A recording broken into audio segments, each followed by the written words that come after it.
I came home one night and laid next to my husband on our bed. But when he woke up, I saw the face of a stranger who revealed a huge secret that I didn't want to believe. Before we continue, please take some time to subscribe to Dailydose, like and share this video with your friends. It might brighten their day and inspire them to do good. Also keep watching because an important lesson awaits at the end of the video. "You're my grandfather," I said to the phone after receiving a strange phone call one day. I didn't have any family left. My mom died of cancer several years ago, and my maternal grandparents passed when she was little. I didn't know my father either because my mom told me he ghosted her after discovering she was pregnant with me. Unfortunately, I never developed great relationships with men afterward. But now, a stranger told me that he was my grandfather and wanted to meet me. He found me after getting one of those DNA testing kits done. I only got it because I wanted to know my medical history, and now I had apparently found family. He lived in another town and paid for my plane ticket to come to meet him. "Hello, Lucy. I'm Zachary Gaines. It's nice to meet you," he said. "Yes, it's nice to meet you too. I'm not good at chit-chat, so can I ask why my father abandoned my mom when she was pregnant?" I asked immediately. My grandfather sighed and started his story. "My son, Peter, didn't abandon you. One day, he went on a business trip that lasted for months. He came back and told us he had fallen in love and was getting married," Zachary started. "We were thrilled that he was finally settling down. But the next day, he got into a serious car accident and died. He didn't tell us anything about your mother, and his phone was destroyed in the crash.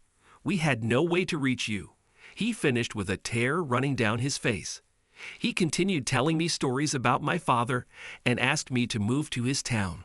He had a publishing company and wanted me to work there with him. I accepted, eager to have a family after many years alone. Eventually, my grandfather had to retire due to his health, and we hired Mary to be his live-in caretaker. She introduced me to her friend, Alex, and we hit it off right away. Our relationship was a whirlwind. I didn't know much about men, but he was gorgeous and loved me. We got married a month after meeting, and my grandfather walked me down the aisle. I worried about my grandfather's ailing health, but Alex was so supportive. I thought my family was perfect. Alex came for money, and we had a beautiful house. But he loved spending time at my grandfather's house to help out, even with Mary there. We all grew really close during those months. "Honey, I'm at your granddad's house. Where are you?" Alex asked on the phone. "Hey, I'm getting off work, but I want to go home and sleep in our bed," I replied while driving. "I might stay here a little longer. Don't wait up for me," Alex told me. I didn't think anything of it and continued on my way. Unfortunately, there was an accident on the road, and it took me an hour to finally reach our house. I was exhausted but not too tired to notice a strange pair of shoes at the entrance. It was a pair of sneakers, and Alex never wore anything like that. I shrugged and continued inside. I saw him sleeping on our bed and joined him. "Hey, baby, you got home earlier than me," I said, cuddling with him. Alex woke up and turned around to face me, but it was not him. "Hello," the stranger said. I jumped up from the bed and screamed a tiny bit. "Who are you?" I exclaimed in fear. "Your husband, technically," the stranger said. "No, you're not. I'm going to call the police." I threatened him. "You can't unless you want to go to jail for living in my house illegally," he answered. "What?" I asked, shocked. The stranger proceeded to tell me something I never imagined. "I am Alex Cherry, and you are technically married to me because my brother Todd has been using my name for months. I went on a business trip to Africa and only discovered everything that happened when I hired a private detective to find my brother," he said. "How can I believe you over my husband?" I said, dumbfounded. "I'll show you. Todd and I grew up with tons of privilege, but he got into trouble a lot. My parents eventually disowned him. He had committed several crimes over the years, but I never imagined he would do this," Alex started.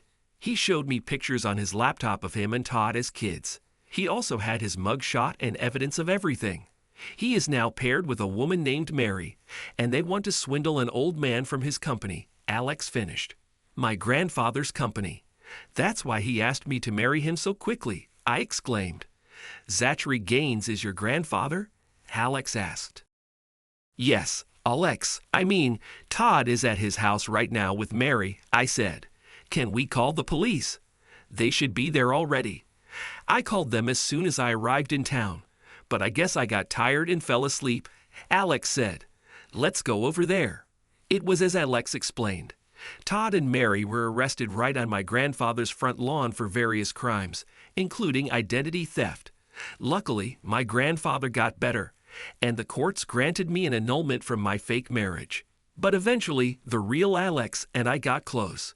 We started dating after I got over being tricked by his brother. Then we ended up at the altar.